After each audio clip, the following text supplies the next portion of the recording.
नमस्कार दोस्तों, मैं रोहित सर आज फिर आपके सामने अपने इस पार्थ एजुकेशन यूट्यूब चैनल के माध्यम से आया हूँ। आज मैं फिर आपको बताना चाहता हूँ कि मैं अपने इस पार्थ एजुकेशन यूट्यूब चैनल के माध्यम से यूपी टेट, सी टेट, 68,500 प्राथमिक शिक्षक भर्ती परीक्षा के साथ साथ नेट का फर्स्ट पेपर और उसके साथ साथ एजुकेशन सब्जेक्ट से भी नेट की तैयारी कराता हूं। मैं विगत 7-8 वर्षों से इलाहाबाद में कोचिंग पढ़ा रहा हूं और कोचिंग के साथ साथ अपनी भी पढ़ाई मैंने कंटिन्यू की हुई और उसी में मैंने सोचा कुछ सुविधाएं आप लोगों को भी मिल जाएं, ऐसे बच्चे जो इलाहाबाद किन्हीं कारणों से नहीं आ पाते। तो इसके लिए मैंने अपना ये पार्थ एजुकेशन यूट्यूब चैनल शुरू किया।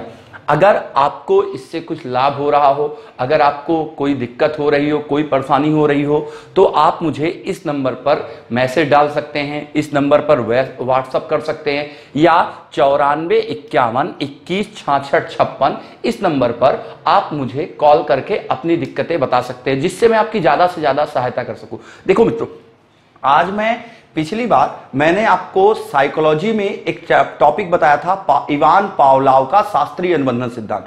इवान पावलोव का जो शास्त्रीय अनुबंधन सिद्धांत है, इवान पावलोव का शास्त्रीय अनुबंधन सिद्धांत, ये आपका टेट के छात्रों के लिए, सी टेट के छात्रों के लिए, 68,500 प्राथमिक शिक्षक भर्ती परीक्षा के छात्रों के लिए, नेट के बच्चों के लिए जिनका विषय शिक्षा शास्त्र हो या जिनका विषय होम साइंस हो या जिनका विषय मनोविज्ञान हो, उनके लिए ये मेरा टॉपिक बहुत ही महत्वपूर्ण है। देखिए, पिछले मैंने अपने एपिसोड में आपको बताया था कि इवान पावलोव है। इवान पावलोव ने कुत्ते पर रिसर्च किया और कुत्ते पर रिसर्च करके इन्होंने शास्त्रीय अनुबंधन सिद्धांत प्रतिपादित किया।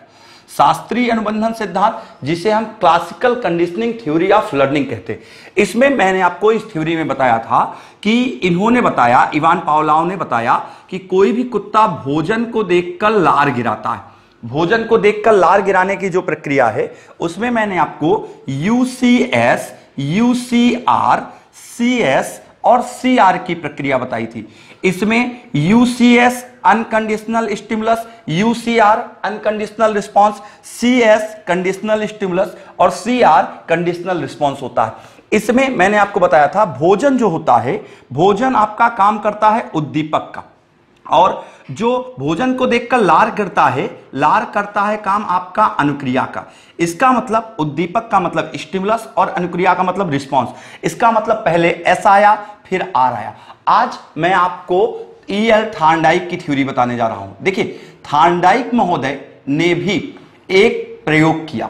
एक प्रयोग पे इन्होंने अपना प्रयोग बिल्ली पर किया और बिल्ली पर प्रयोग करने के पश्चात इन्होंने जो अधिगम प्रक्रिया का सिद्धांत प्रतिपादित किया, उसे हम उद्दीपक अनुक्रिया सिद्धांत कहते हैं। देखिए, उद्दीपक अनुक्रिया सिद्धांत की प्रक्रिया से पहले इन्होंने बिल्ली पर प्रयोग किया। नॉर्मल कंडीशन में कोई भी शिक्षक या किताबें क्या होती है कि जब कभी भी थॉर्नडाइक की थ्योरी पूछी जाती है तो उन्होंने बताया एक बिल्ली थी, बिल्ली को पिंजड़े में बंद किया गया, बिल्ली ने बार बार उछलना कूदना शुरू किया और हाथ मारा, पंजा मारा और दरवाजा खुल गया, बिल्ली ने भोजन ग्रहण कर लिया। ये केवल देखिए थॉर्नडाइक का बिल्ली पर किया गया प्रयोग है।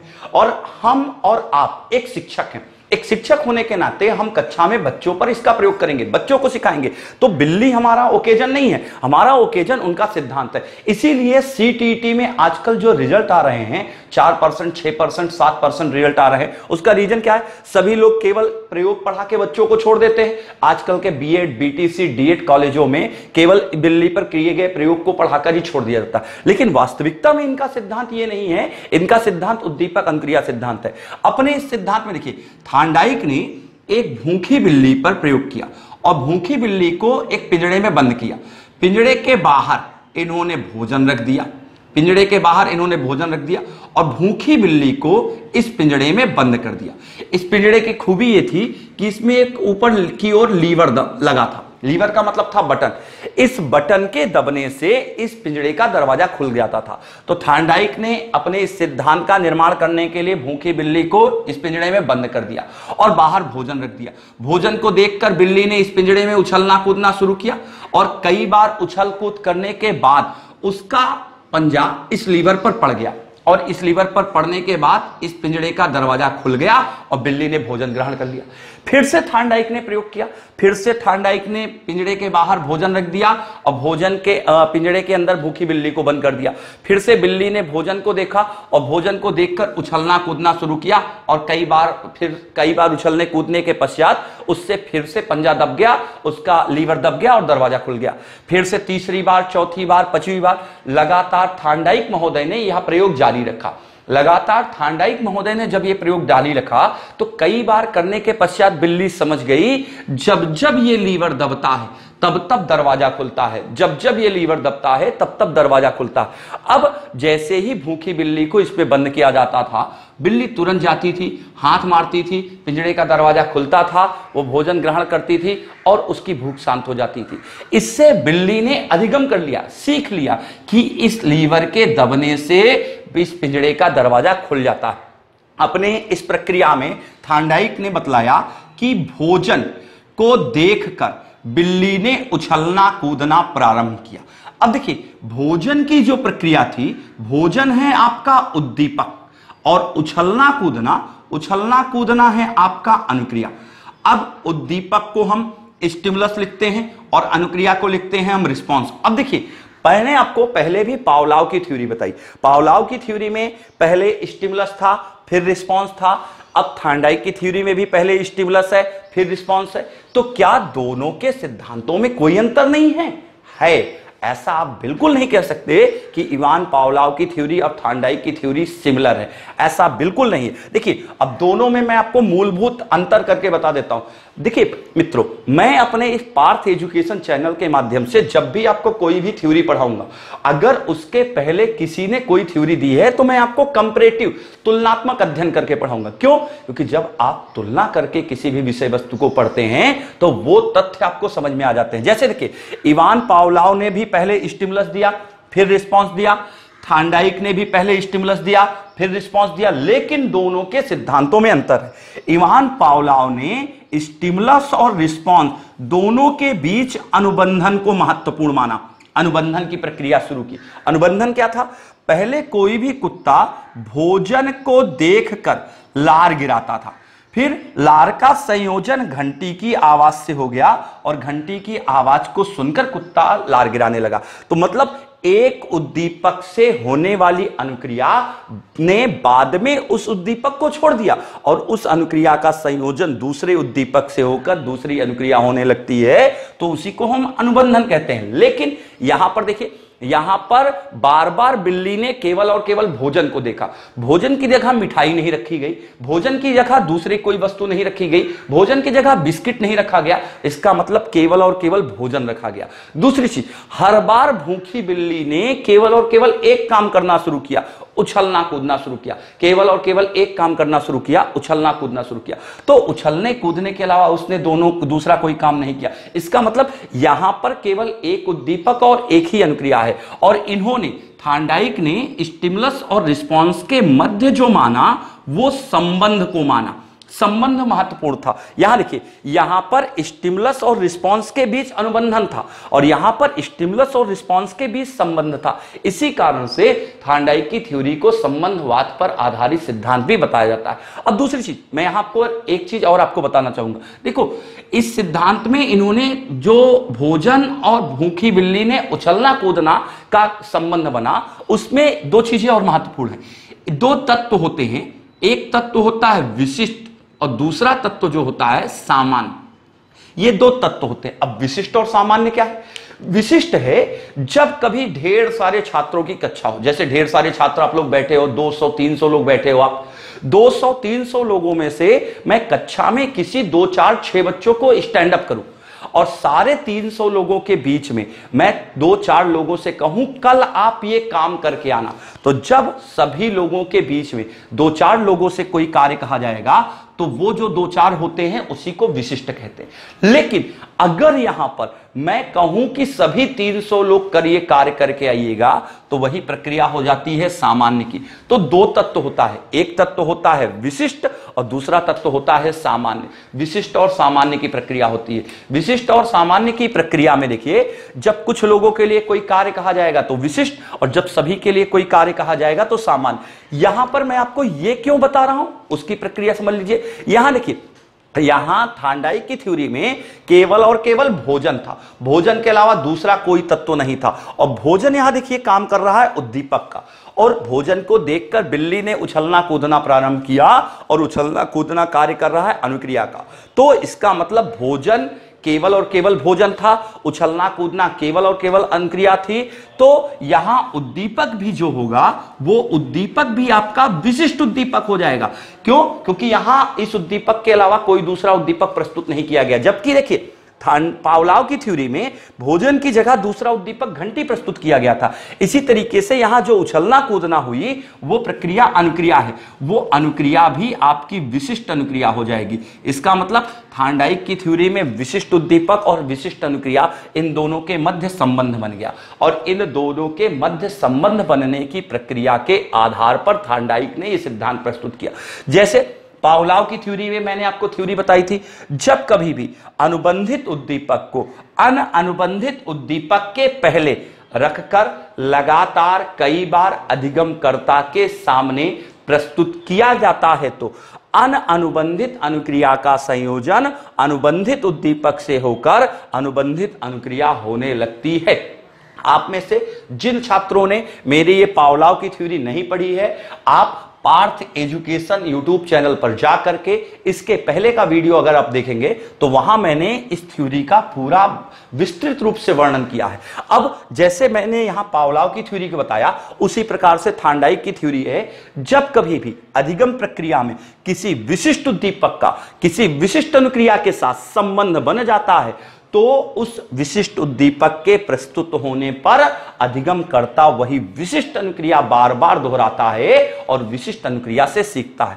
और उन विशिष्ट उद्दीपक और विशिष्ट अनुक्रिया के मध्य बनने वाला जो संबंध है वो सबसे महत्वपूर्ण तत्व होता है। तो इसलिए इन्होंने संबंध को सबसे महत्वपूर्ण तत्व के रूप में स्वीकार किया है, और यहां संबंध जो है वो सबसे महत्वपूर्ण है। अब देखिए, अगर हम इसी प्रक्रिया को व्यावहारिक जीवन में अपनाएं, जैसे नॉर्मल कंडीशन में मान लीजिए किसी व्यक्ति की हमसे लड़ाई हो गई और उस व्यक्ति से हमारी बहुत गहरी वाली दुश्मनी हो गई।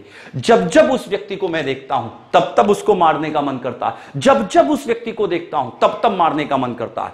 तो जिस व्यक्ति को मैंने देखा उस व्यक्ति को देखकर मेरा मन मारने का करता है। तो जिस व्यक्ति को मैंने देखा वह व्यक्ति मेरे लिए कार्य करेगा किसका? उद्दीपक का। और क्योंकि उस व्यक्ति के अलावा दूसरे व्यक्ति को देखकर मेरा मारने का मन नहीं करता, केवल उसी व्यक्ति को देखकर मारने का मन करता है, तो उद्दीपक भी कैसा उद्दीपक? विशिष्ट उद्दीपक हो जाता है। और उसको देखकर हर बार केवल और केवल मेरा मन मारने का करता है। मारने के लिए मैं ढेर सारे प्रक्रम अपनाना शुरू करता हूं, ढेर सारे खोजना शुरू करता हूं किस चीज से मारूं। तो जो मैं उसको मारने का कार्य करना चाहता हूं वो मेरी अनुक्रिया हुई, और हर बार उस व्यक्ति को देखकर केवल और केवल मेरा मारने का मन करता है, तो वो अनुक्रिया भी विशिष्ट अनुक्रिया। तो विशिष्ट उद्दीपक का उस व्यक्ति का विशिष्ट अनुक्रिया मेरे मारने के साथ क्या बन गया? संबंध बन गया। तो जब कभी भी वह व्यक्ति दिखेगा तब तब बार बार मारने का मन करेगा, जब जब वह व्यक्ति दिखेगा तब तब मारने का मन करेगा। क्यों? क्योंकि विशिष्ट उद्दीपक का विशिष्ट अनुक्रिया के साथ क्या बन गया? संबंध बन जाता है। अब मान लीजिए कुछ वर्षों पश्चात वह व्यक्ति उठ के चला गया दिल्ली, अब 2, 3, 4 साल तक आपकी उसकी मुलाकात नहीं हुई, तो आपके मारने का मन नहीं करेगा, क्योंकि वह विशिष्ट उद्दीपक आपको नहीं दिखा। लेकिन 3 साल बाद आप गए दिल्ली और दिल्ली में फिर वो व्यक्ति आपको दिख गया, तो फिर से उस विशिष्ट उद्दीपक का विशिष्ट अनुक्रिया के साथ संबंध बनने के कारण आपका मन मारने को करेगा। और यही सिद्धांत थार्नडाइक ने भी बताया कि जब कभी भी अधिगम की प्रक्रिया में विशिष्ट उद्दीपक का विशिष्ट अनुक्रिया के साथ संबंध बन जाता है, तो उस विशिष्ट अनुक्रिया के उद्दीपक के प्रस्तुत होने पर अधिगमकर्ता बार बार वही विशिष्ट अनुक्रिया दोहराता है और उसी से अधिगमकर्ता सीखता है। यही इनका सिद्धांत है। अब देखिए, मैंने आपको इवान पावलोव की भी अपनी पुरानी थ्योरी, पिछली थ्योरी में कुछ तत्व बताए थे। यहां भी मैं आपको 2 मुख्य तत्व बताता हूं। 2 मुख्य तत्वों की प्रक्रिया में है कि जब कभी भी जब कभी भी बिल्ली को पिंजड़े में बंद किया जाता था और बाहर भोजन रखा जाता था, तो पहली चीज है, मान लीजिए पहली बार जब बिल्ली को बंद किया गया तो बिल्ली ने 10 मिनट का समय लिया, 10 मिनट का समय लिया और बिल्ली ने 20 बार उछल कूद करके असफल प्रयास किया। 20 बार इसमें उछली कूदी, तब उसका दरवाजा खुला। अब दूसरी बार जब बिल्ली को बंद किया गया तो 8 ही मिनट का समय लगा और बिल्ली ने 17 ही बार उछल कूद किया। तीसरी बार जब बिल्ली को बंद किया गया तो 7 ही मिनट का समय लगा और 13 ही बार बिल्ली ने उछल कूद किया। चौथी बार जब उसको बंद किया गया 5 ही मिनट का समय लगा और 10 ही बार उसने उछल कूद किया। 5वीं बार जब उसे बंद किया गया 3 ही मिनट का समय लिया और 5 ही बार उसने उछल कूद किया। मतलब अगर इस प्रक्रिया को बिल्ली पर लगातार दोहराया गया तो धीरे धीरे बिल्ली द्वारा पिंजड़े को खोलने में लिए गया समय भी क्या हो जाता है, कम हो जाता है। मतलब बिल्ली ने पहली बार समय सबसे ज्यादा लिया पिंजड़े को खोलने में, लेकिन धीरे धीरे करते करते समय कम हो जाता है। इसी प्रकार पहली बार बिल्ली ने असफल प्रयास ज्यादा किए, 20 बार किए, लेकिन धीरे धीरे धीरे धीरे धीरे धीरे असफल प्रयासों की संख्या भी क्या हो गई, कम हो गई। अर्थात थांडाइक ने बताया जब पहली बार आप कोई भी कार्य करने जाओगे तो आपका समय अधिक लगेगा और असफल प्रयास भी अधिक होंगे, अधिक गलतियां आप करेंगे। लेकिन जब दूसरी बार, तीसरी बार, चौथी बार, 5वीं बार, 6वीं बार लगातार आप सीखने की प्रक्रिया, लगातार आप सीखने की प्रक्रिया दोहराते जाएंगे तो अधिगमकर्ता द्वारा लिया गया समय और असफल प्रयासों की संख्या में निरंतर रूप से कमी आ जाएगी और कोई भी व्यक्ति आराम से सीख सकता है। इसी को कक्षा में हम जब दोहराते हैं ना, तो कक्षा में अधिगम की प्रक्रिया में लगातार अधिगमकर्ता द्वारा लिया गया समय और असफल प्रयासों की संख्या कम हो जाती है और कोई भी बच्चा सीख लेता। इसीलिए इस सिद्धांत का नाम भी जो पड़ा वो प्रयास एवं त्रुटिका सिद्धांत। बहुत से लोग इसे ही सिद्धांत कहते हैं, ये मूल नाम नहीं है। मुख्य नाम जो मैंने आपको बताया उद्दीपक अनुक्रिया सिद्धांत है, लेकिन इस अपने प्रयोग के कारण इसका नाम ट्रायल एंड एरर थ्योरी, प्रयास एवं त्रुटिका सिद्धांत भी पड़ गया। अब देखो, अधिगम की प्रक्रिया में जब कभी भी किसी भी विशिष्ट उद्दीपक का किसी विशिष्ट अनुक्रिया के साथ संबंध बन जाता है तो जब जब वह विशिष्ट उद्दीपक प्रस्तुत होता है, अधिगमकर्ता उससे संबंधित वही विशिष्ट अनुक्रिया बार बार दोहराता है और उसी से अधिगमकर्ता सीखने का प्रयास करता है। इसे ही थांडाइक का उद्दीपक अनुक्रिया सिद्धांत कहते हैं। अब देखिए, जैसे 68,500 प्राथमिक शिक्षक भर्ती परीक्षा में या नेट के एग्जाम में या टेट और सीटेट के एग्जाम में कभी कभी इन सिद्धांतों की उपयोगिता भी पूछी जाती है। तो जिन लोगों ने मेरा पुराना वीडियो देखा होगा, अगर नहीं देखा तो मेरे इस पार्थ एजुकेशन चैनल पे आप जाकर इसे सब्सक्राइब कीजिए, इसे शेयर कीजिए, लाइक कीजिए और इसी में आप इवान पावलोव का जब पहला सिद्धांत जो मैंने आपको बताया है शास्त्रीय अनुबंधन सिद्धांत आप देखेंगे तो मैंने इवान पावलोव के सिद्धांत में बताया था कक्षा में इवान पावलोव के सिद्धांत की उपयोगिता किसी भी बच्चे में आदत के निर्माण के लिए होती है। उसी प्रकार से थांडाइक की जो थ्योरी है, थांडाइक के सिद्धांत का प्रयोग भी कक्षा में इन्होंने 3 कार्य के लिए बताया और उसी के आधार पर थांडाइक ने अपने इस उद्दीपक अनुक्रिया सिद्धांत में 3 मुख्य नियम बतलाए हैं। 3 मुख्य नियमों में सबसे पहले है तत्परता का नियम, दूसरा है अभ्यास का नियम और तीसरा है प्रभाव का नियम। ये 3 मुख्य नियम बताए और कक्षा में इन्हीं का प्रयोग करके हम बच्चों को सिखलाते हैं। जैसे 68,500 प्राथमिक शिक्षक भर्ती परीक्षा में एक टॉपिक दिया गया है कक्षा में सीखने के सिद्धांत की उपयोगिता, तो इसके लिए ये 3 नियम बताए गए। ये 3 मुख्य नियम हैं। इन 3 मुख्य नियमों के अतिरिक्त थांडाइक ने 5 गौड़ नियमों का भी प्रतिपादन किया है। उन 5 गौड़ नियमों को मैं आपको अगले वीडियो में बताऊंगा। क्यों? क्योंकि वो इनसे बने हुए ही हैं, तो उसकी प्रक्रिया मैं आपको आगे समझा दूंगा। अब देखिए, यहां 3 मुख्य नियम हैं। 3 मुख्य नियम है। तत्परता का नियम, देखिए मैंने आपको बताया थांडाइक के सिद्धांत में सबसे महत्वपूर्ण चीज जो है वो संबंध है। तत्परता का नियम का सबसे अच्छा उदाहरण आप आज जाकर एक मूवी देखिए, 3 इडियट। 3 इडियट मूवी में दक्षिण का एक हीरो है राम माधव। राम माधव जो है वो उस मूवी में फरहान का रोल प्ले करता है। उस मूवी में वो स्वयं से बनना चाहता है फोटोग्राफर, लेकिन उसके पिताजी जबरदस्ती उसको बनाना चाहते हैं इंजीनियर। और जब जब वह इंजीनियरिंग करने जाता है बार बार फेल हो जाता है, बार बार फेल हो जाता है। क्यों? क्योंकि वो उस काम को करने के लिए खुद से तत्पर नहीं है। लेकिन जब वो फोटोग्राफी काम करने जाता है तो उसमें उसको सफलता बहुत अच्छी अर्जित होती है। यही ये नियम कहता है, तत्परता का नियम कहता है कि अधिगम की प्रक्रिया में जब कभी भी कोई भी बालक किसी भी कार्य को सीखने के लिए स्वयं से तत्पर होता है तो उद्दीपक अनुक्रिया संबंध जो होता है वो मजबूत हो जाता है।